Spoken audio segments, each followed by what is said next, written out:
Hi there, Sandra here from Createinspain. I'm going to do a simple card today.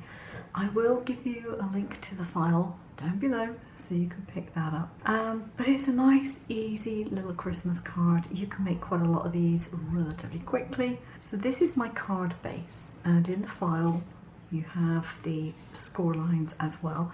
And there is a very faint scoring here. Now what I'm using to score with is a tool like this in a pen holder. This is a nail dotting tool. They're very cheap to buy. I've got a lot of them and they're very handy for doing things like that. But what you want is the finer point for doing a score line for a fold. Now this particular card I textured with a piece of fabric so that it looks more expensive than it actually was. And this card, you can get 2 of these out of one piece, or at least the bases out of one piece of A4 card. So it's relatively economical.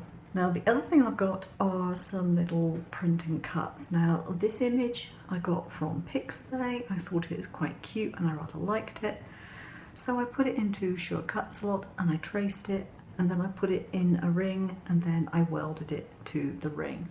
I've got my pieces. I've got a piece of acetate which is the same size as the outer circumference of my circle, and the first thing I need to do is to put this onto my piece of card here. So don't want to go overboard with the glue, just enough to make it stick. And if you think you've got a bit too much, then spread it with a finger and hopefully it won't then sort of seep out onto your plastic. Sorry, got interrupted there. Right, I have put my little bird on my piece of acetate. Now what I'm going to do is to stick that on the inside of my card.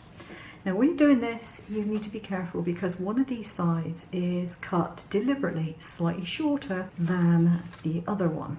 And you want to make sure that the one on the outside is the correct one. And I do that because otherwise it doesn't fold flat very well. There we are.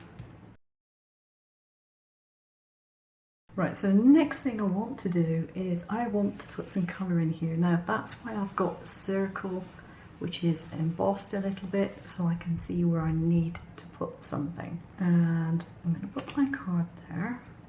I'm going to put a little bit of ink down on my mat. This would be a good test of this mat to see whether it stains or not, because I don't know if it will. And I want just a tiny little drop of glycerin. And I want that in order to help my ink to blend properly. So in the middle of there, take a piece of paper towel and just rub off any excess on there. Let me get it back in its box. And I can rub off any ink off of that as well. Clean it off with alcohol to do a really good job, but for the moment that will probably do it. So if I close that over, I get my window. So all I need to do now is to close this window on top. Now you could, if you wanted to, put another piece of acetate in. I decided not to do that. And just put a bit of glue around here, but not too close to the hole. You don't want it seeping out. And that's great. Now I want to do a little bit of sparkle. I've got a silver pen here and a piece of scrap card just to check that it's working. And put some little snowy marks in. And I know snow isn't silver, but I like the sparkle. And why not? And then when that's closed, you can see the little sparkly bits behind the bird, which is really quite cute. And you can write your message in here. You've got room to write it. Now the front of the card needs a sentiment, so I'm going to use my stamp positioner because I'm useless at positioning stamps otherwise. I just know that if I don't use it, I'll end up making a mess of it. So better to use it and make sure. Just make sure I put it out the right way. That's always a good idea. People don't read too well upside down. Close up. And I'm going to use Memento Black. I could use a red one, of course, to go with the Red Robin, but in this particular instance, Memento Black is what I'm choosing to do. I can see some ink somewhere where I don't want it, so I think I'll just take that off before it gets somewhere where it shouldn't. Okay, I need to ink that up again. Oops, wrong side. It helps if you use the ink pad, I find.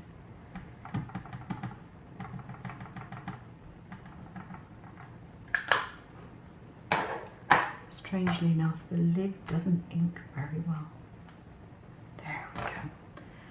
That'll do just fine. Here's my two cards. This one I have left plain. It's really quite sweet.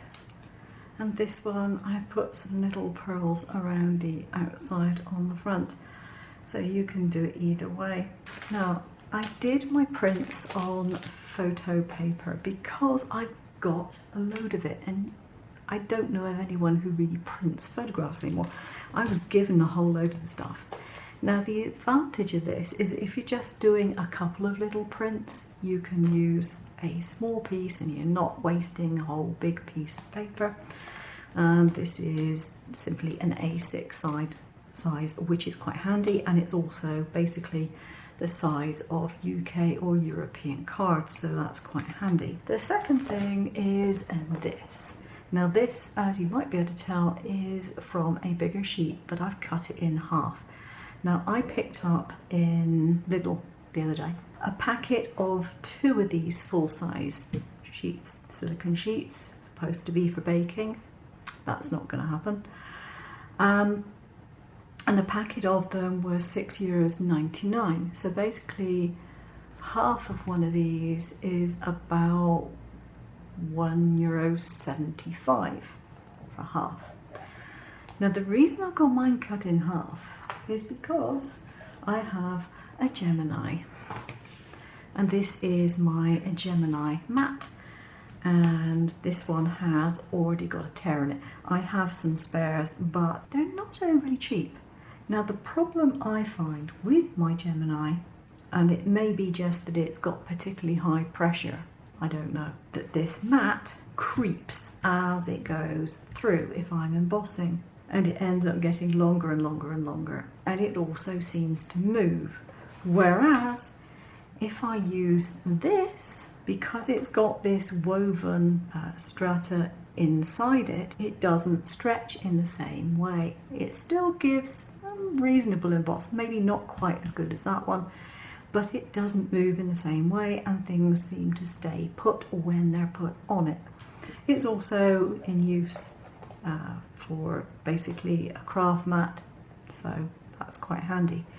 So I picked up 2 packets, so I got 4 of these things, and that should last me for quite a long time. It was a very good buy for a silicone mat. It's not very thick at all. It is about the same thickness as this one. It's just tougher than that is. So you might want to consider that if you have a Gemini embossing machine. So there we go, that's it for today. I hope you've enjoyed that one.